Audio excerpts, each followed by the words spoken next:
सभी को नमस्कार मित्रों। हमारी चर्चा चल रही थी पाश्चात्य राजनीतिक विचारकों पर, और पाश्चात्य राजनीतिक विचारकों में हमने सबसे पहले प्लेटो को पढ़ा, बाद में हमने अरस्तु को देखा और बाद में मैकियावेली के बारे में चर्चा की। आज हम होब्स के बारे में जानेंगे। तो चलिए चलते हैं। आज हम थॉमस होब्स के बारे में वो सब जानेंगे जो परीक्षा की दृष्टि से महत्वपूर्ण है और परीक्षाओं में आता है। तो जानते हैं कि होब्स के राजनीतिक विचार क्या थे और होम्स का जन्म कब हुआ। होब्स के बारे में जो खास तौर पर ये समझौतावादी विचारक थे, होब्स, लॉक, रूसो। तो समझौतावादी विचारकों में सबसे पहले विचारक जो हैं वो होब्स हैं। तो होब्स का जो जीवन काल है वो 1588 ईस्वी से 1679 ईस्वी तक रहा। होब्स का जन्म 1588 ईस्वी में ब्रिटेन के मोलेसबरी के पास वेस्टपोर्ट में हुआ। तो होब्स का जन्म कब हुआ? 1588 ईस्वी में। कहाँ पर हुआ? ब्रिटेन के मोल्सबरी के पास वेस्टपोर्ट में हुआ। तो पूछा जा सकता है कि होब्स का जन्म कहाँ पर हुआ और कब हुआ। उसके जन्म के पूर्व स्पेन की जल सेना ने इंग्लैंड पर आक्रमण कर दिया था। उसके जन्म से पूर्व ही स्पेन की जल सेना ने इंग्लैंड पर आक्रमण कर दिया था। इस भय के कारण तो थॉमस होब्स का जन्म समय से पूर्व हो गया। तो स्वयं थॉमस होब्स ने भय को अपना जुड़वा भाई कहा। यानी होब्स कहते हैं कि जब उनका जन्म हुआ उस टाइम अशांति और अराजकता फैली हुई थी, और इस भय के वातावरण के कारण उनका जन्म समय से पहले पूर्व ही हो गया। तो उसने भय को अपना जुड़वा भाई कहा। होब्स चार्ल्स प्रथम का शिक्षक था। जो तत्कालीन राजा चार्ल्स प्रथम थे, उनका शिक्षक थे होम्स। तो होब्स राजतंत्र के समर्थक थे। अब जानते हैं कि थॉमस होब्स की अध्ययन पद्धति कौन सी थी। तो थॉमस होब्स का प्रसिद्ध कथन है कि ज्ञान का अंत शक्ति है। तो ये पूछा जा सकता है कि होब्स का प्रसिद्ध कथन कौन सा है? ज्ञान का अंत शक्ति है। यह उन्होंने डी कॉर्पोरे 1655 में जो बुक लिखी थी उसमें कहा। यानी इनकी जो बुक है डी कॉर्पोरे 1655, उसमें उन्होंने कहा कि ज्ञान का अंत शक्ति है। होब्स ने राजनीतिक विज्ञान का अध्ययन ज्यामिति, भौतिकी और मनोविज्ञान की सहायता से किया। उन्होंने राजनीतिक विज्ञान का अध्ययन ज्यामिति, भौतिकी और मनोविज्ञान की सहायता से किया। होब्स की अध्ययन पद्धति को यांत्रिक भौतिकवाद या वैज्ञानिक भौतिकवाद भी किया जाता है। यानी हम कह सकते हैं कि होब्स की जो अध्ययन पद्धति वो कौन सी थी? भौतिकवादी थी, भौतिकवादी अध्ययन पद्धति थी। तो ये जो मेन कीवर्ड है याद रखना, भौतिकवादी, भौतिकवादी अध्ययन पद्धति थी।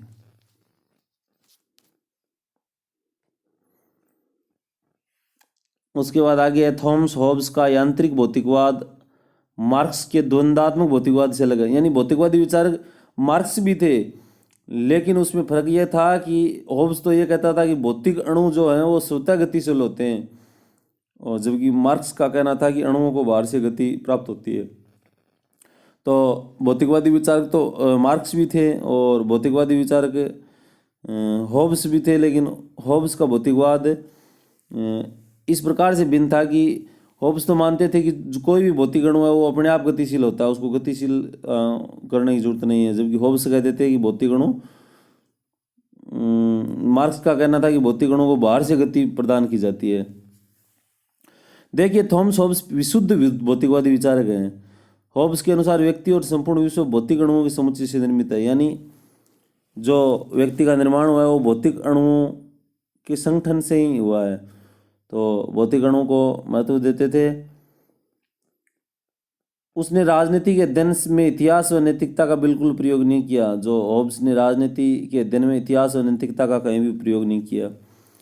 इसलिए ऑक्सफोर्ड ने थॉमस होब्स के ग्रंथ लेवियाथन की को अंग्रेजी साहित्य की श्रेष्ठ रचना माना है। जो होब्स का महत्वपूर्ण ग्रंथ है लेवियाथन, माइकल ऑक्सफोर्ड ने होब्स के जो ग्रंथ लेवियाथन है उसको अंग्रेजी साहित्य की सर्वश्रेष्ठ रचना माना है। तो प्रश्न आ सकता है, जन्म कब हुआ?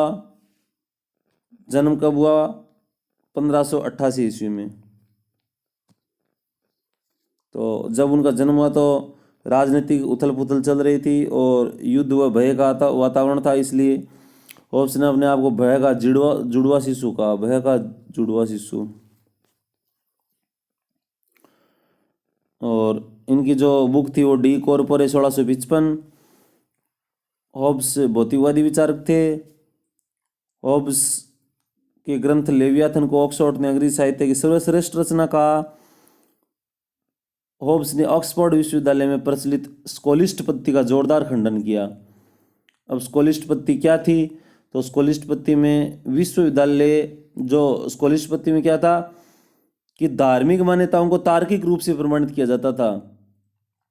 जो भी धार्मिक मान्यताएं चल रही थी उनको तार्किक रूप से प्रमाणित किया जाता था स्कोलिस्ट पद्धति में, तो इसका भी उन्होंने खंडन किया। अब होब्स की नज़रों में राज्य की प्रकृति कैसी है? तो वेपर ने थॉमस होब्स के राज्य की प्रकृति को यांत्रिक कहा। वेपर ने होब्स की राज्य की प्रकृति को क्या कहा? यांत्रिक कहा, मशीनरी कहा। राज्य मानव द्वारा निर्मित है, ये विचार होब्स द्वारा पहली बार आधुनिक युग में दिया गया।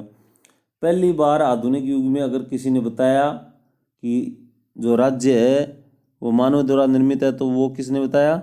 होब्स ने बताया।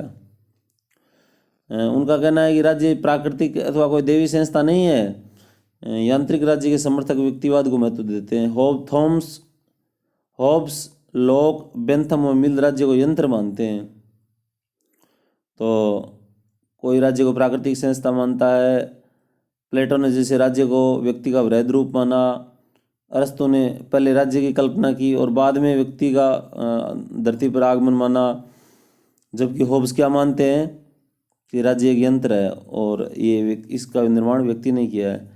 अब व्यक्तिवाद के संबंध में उसके क्या विचार थे? तो व्यक्तिवादी विचारधारा का जन्म आधुनिक युग में हुआ। व्यक्तिवादी विचारधारा में व्यक्ति को साध्य मतलब लक्ष्य, और राज्य को साधन मानते थे। साधन यानी जो लक्ष्य जिस माध्यम से प्राप्त किया जाए वो साधन। होब्स व्यक्तिवादी है जिसके पीछे निम्नलिखित तर्क है। होब्स को कौन सी ऐसी बातें जिनके आधार पर हम कह सकते हैं कि होब्स व्यक्तिवादी? तो राज्य का निर्माण व्यक्तियों के समझौते से हुआ। राज्य के निर्माण का मूल उद्देश्य आत्मसंरक्षण है। और थॉमस होब्स ने राज्य की प्रकृति के दैवी सिद्धांत का खंडन कर दिया। जो राज्य का नेचर को दैवी सिद्धांत बता रहे थे उनका खंडन किया उन्होंने। होब्स के अनुसार यदि राज्य व्यक्ति के आत्मसंरक्षण में असफल होता है तो राज्य के विरुद्ध क्रांति की जा सकती है। अगर राज्य व्यक्ति का आत्मसंरक्षण नहीं कर सकता, राज्य व्यक्ति के बारे में मतलब उनको सपोर्ट नहीं कर सकता, सेल्फ हम कह सकते हैं प्रिजर्वेशन नहीं कर सकता, तो राज्य के विरुद्ध क्रांति भी की जा सकती है। अब उन्होंने आगे क्या किया? व्यक्तिवाद व पूर्ण सत्तावाद में समन्वय स्थापित किया।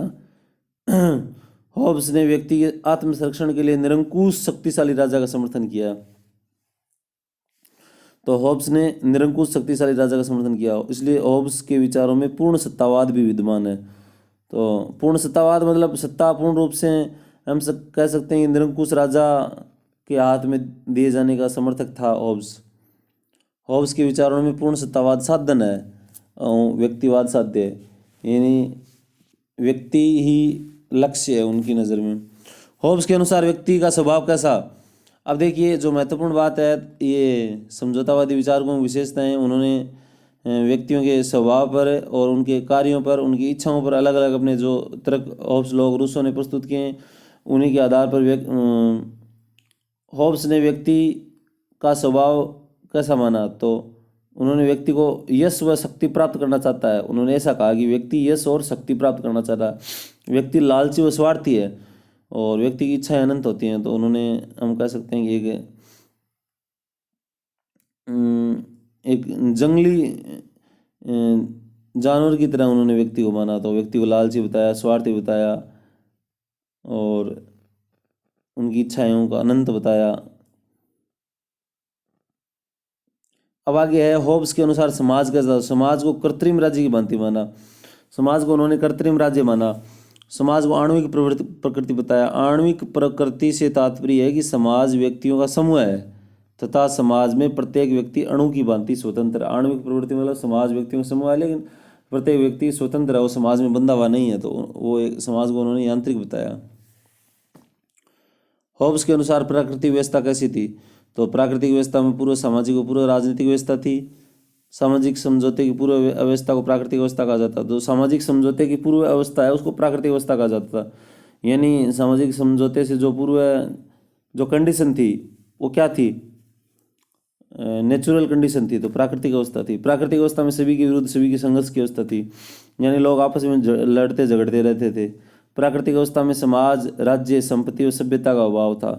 प्राकृतिक अवस्था में समाज, राज्य और संपत्ति नाम की कोई चीज नहीं थी।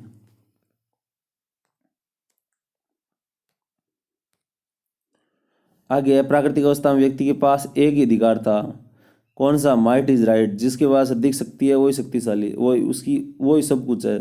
तो शक्ति ही अधिकार है, प्राकृतिक अवस्था में ये था। ये बात कहनी थी होब्स की। अब देखिए प्राकृतिक विधि के बारे में। तो प्राकृतिक विधि में मानव विवेक या बुद्धि का नियम ही प्राकृतिक विधि है। मानव विवेक या बुद्धि का नियम ही प्राकृतिक विधि है, ये कहा उन्होंने। होब्स के समझौते में विशुद्ध विवेक का प्रयोग देखा जा सकता है। होब्स की प्राकृतिक विधि मध्यकालीन सार्वभौमिक विधि नहीं है। होब्स के चिंतन में 19 प्रकार की प्राकृतिक विधि, यानी उन्होंने जो अपने चिंतन में जो प्राकृतिक विधियों का उल्लेख किया वो कितनी, 19 प्रकार की। उन्होंने क्या है, प्रत्येक व्यक्ति को शांति स्थापित करने का प्रयत्न करना चाहिए, यानी प्रत्येक व्यक्ति को शांति स्थापित करने का प्रयत्न करना चाहिए। व्यक्तियों को कुछ अधिकारों का परित्याग करने को तैयार रहना चाहिए। भाई हम कुछ अधिकारों का परित्याग करेंगे तभी तो राज्य में शांति व्यवस्था स्थापित होगी। सभी अधिकार अगर प्राप्त करने की इच्छा और लालसा रखेंगे तो अराजकता फैल जाएगी, जाहिर सी बात है। इनके क्रियान्वयन के लिए परस्पर समझौता करना चाहिए और इनके क्रियान्वयन के लिए आपस में समझौता करना चाहिए। तो सामाजिक समझौते की बात है तो सामाजिक समझौते का अभिप्राय है व्यक्तियों और समुदाय ने आपस में मिलकर राज्य का निर्माण किया। तो राज्य का निर्माण व्यक्तियों और समुदाय ने मिलकर आपस में किया है, ये बात कहना है होब्स का। होब्स के शब्दों में मैं अपने ऊपर होब्स का जो प्रसिद्ध कोटेशन है वो मैं आपके सामने बोल रहा हूँ कि मैं अपने ऊपर शासन का अधिकार उस व्यक्ति या इस व्यक्ति या व्यक्ति समूह को सौंप रहा हूँ, लेकिन शर्त यह है कि आप भी अपनी शक्तियाँ इसे सौंप दे।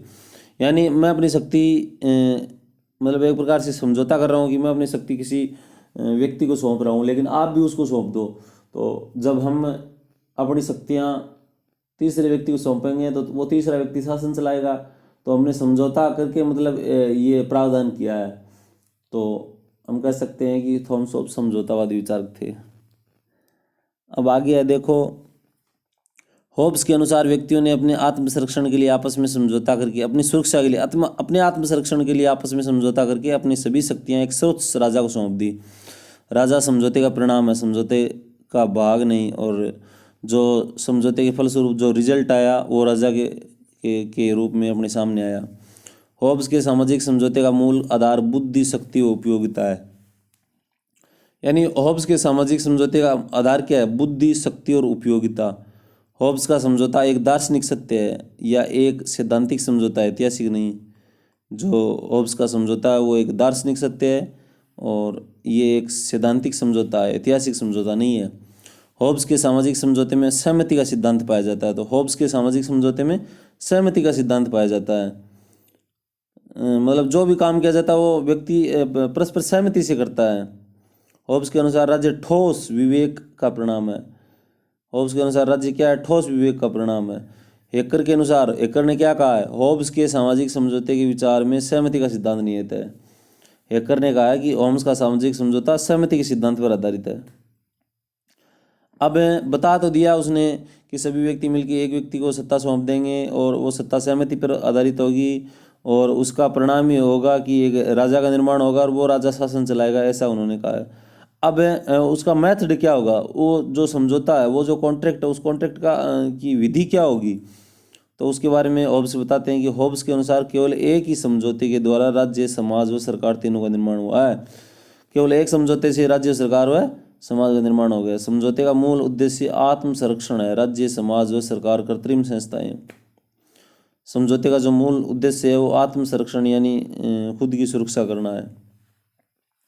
समझौता भंग होने पर व्यक्ति पुनः प्राकृतिक हो, और जब ये समझौता भंग हो जाएगा तो आदमी ठीक वैसे ही पूर्व प्रवृत्ति में आ जाएगा, अपना माइट इज राइट हो जाएगा, शक्ति अधिकार हो जाएगा। तो ये उनका कहना है। और समझौते के बाद व्यक्तियों के पास अधिकार नहीं। जब भाई समझौते के पास व्यक्तियों के पास अधिकार कैसे रहेगा? समझौते के बाद तो अधिकार वो एक राजा के पास चला जाएगा। अब संप्रभुता के बारे में उनके क्या विचार हैं? तो थॉमस हॉब्स के विचारों में वैधानिक संप्रभुता का विचार पाया गया। तो संप्रभुता के संबंध में हॉब्स का वैधानिक संप्रभुता का विचार है। हॉब्स के अनुसार संप्रभुता की विशेषता सर्वोच्च, शक्तिशाली, असीमित, अदेय, अविभाज्य और निरंकुश है। संप्रभुता की क्या विशेषताएं हैं? असीमित है, अदेय है, अविभाज्य और निरंकुश है। हॉब्स के पहले बोंदा ने संप्रभुता पर ईश्वरीय कानून और नैतिकता के प्रतिबंध आरोपित किए थे। जो पहले जो प्रसिद्ध दार्शनिक हुए हैं बोंदा, उन्होंने तो ईश्वरीय प्रतिबंध लगाया है और नैतिकता का प्रतिबंध भी लगाया, लेकिन हॉब्स का जो राजा था वो निरंकुश था और वो समझौते का परिणाम है, उस पर उसने किसी प्रकार का प्रतिबंध नहीं लगाया है, यानी उसको सर्वश्रेष्ठ बनाया है। अब आगे है हॉब्स ने संप्रभुता को सभी प्रतिबंधों से मुक्त, यानी हॉब्स ने जो संप्रभु राज्य है उस पर किसी भी प्रकार का प्रतिबंध लगाने का उन्होंने विरोध किया। उसने चर्च को भी राज्य के अधीन बना दिया, और जो चर्च है तत्कालीन समय में जो चर्च काफ़ी शक्तिशाली शक्ति हुआ करता था, उसको भी राज्य के अधीन ही मान लिया। हॉब्स ने राज्य की शक्ति को पूर्ण सत्तावादी माना है, यानी जो राज्य है वो ही पूर्ण है, उस पूर्ण सत्तावादी है।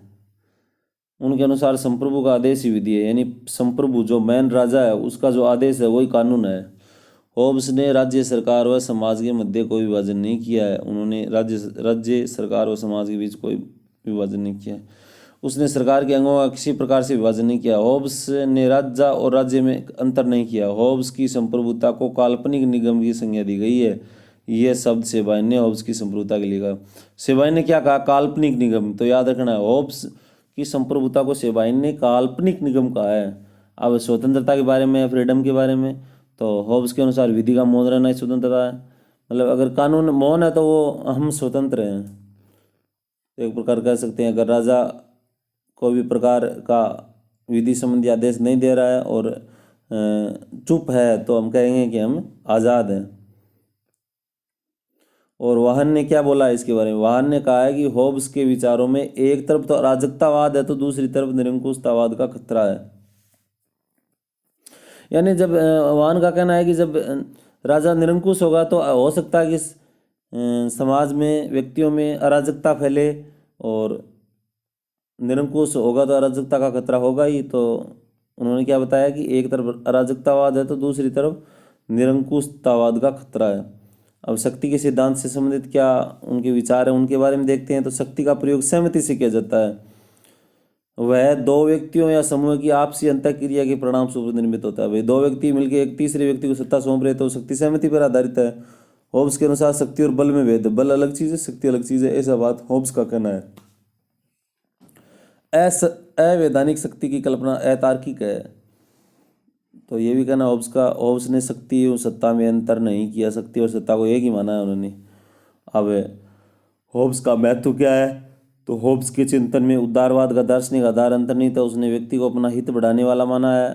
उसके चिंतन में उपयोगितावाद का आधार भी विद्यमान है, क्योंकि राज्य को एक उपयोगी संस्था माना है। हॉब्स ने राज्य को एक उपयोगी संस्था माना है। अब जो महत्वपूर्ण तथ्य हैं उनके बारे में हम विचार करेंगे कि हॉब्स से संबंधित कौन कौन से महत्वपूर्ण तथ्य हैं।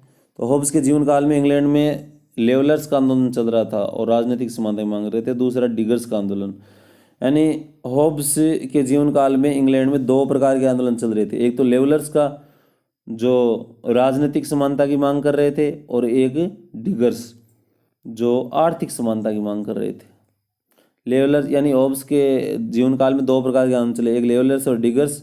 लेवलर्स राजनीतिक समानता की मांग कर रहे थे और डिगर्स आर्थिक समानता की मांग कर रहे थे। अब हॉब्स की जो पहली रचना है, history of Peloponnesian war, history of Peloponnesian war Hobbes की पहली रचना है जिसका उन्होंने अनुवाद किया। हॉब्स के अनुसार कानून न्यायोचित अन्यायोचित नियम है, जो कोई विधि से विपरीत नहीं है उसे अन्यायोचित नहीं माना है।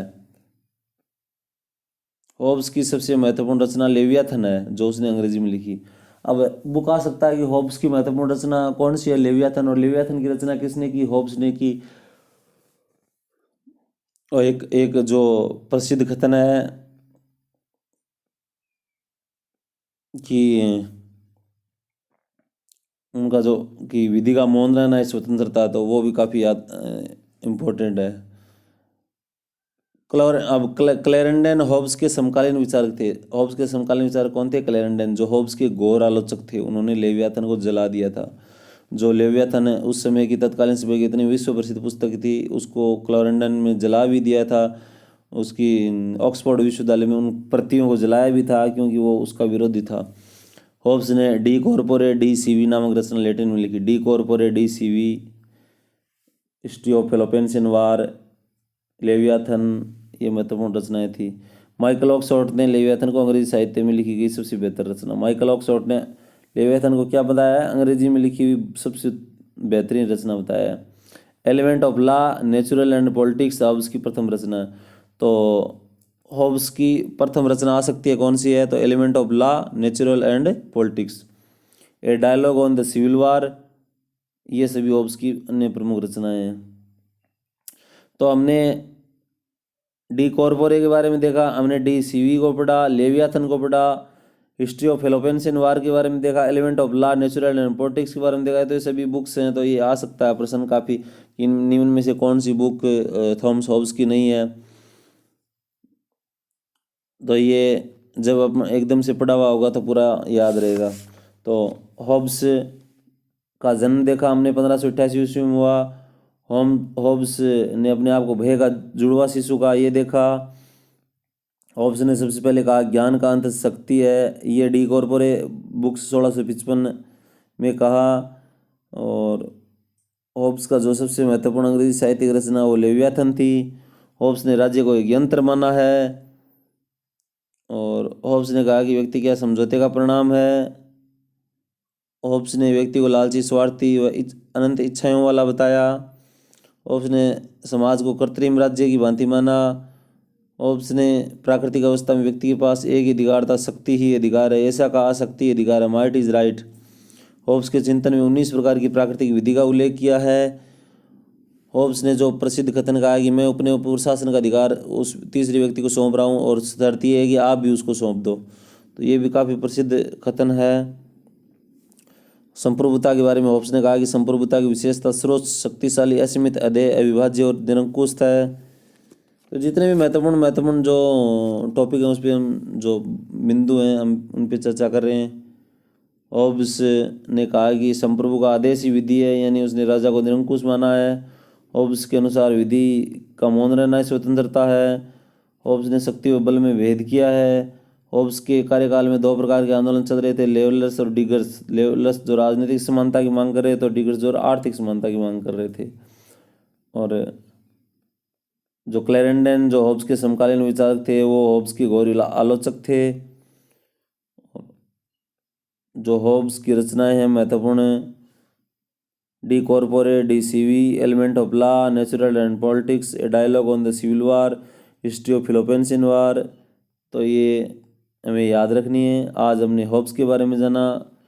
मेरे ख्याल से हॉब्स के बारे में कोई भी ऐसी महत्वपूर्ण जानकारी नहीं छूटी जो परीक्षा में आने की जिसकी अधिकतर संभावनाएं हैं। तो आप कमेंट करके बताना आपको ये हॉब्स से संबंधित जानकारी कैसी लगी, और इसको शेयर, लाइक और सब्सक्राइब ज़रूर कीजिए। और इसी तरह चैनल के प्रति अपना प्रेम बनाए रखें। धन्यवाद।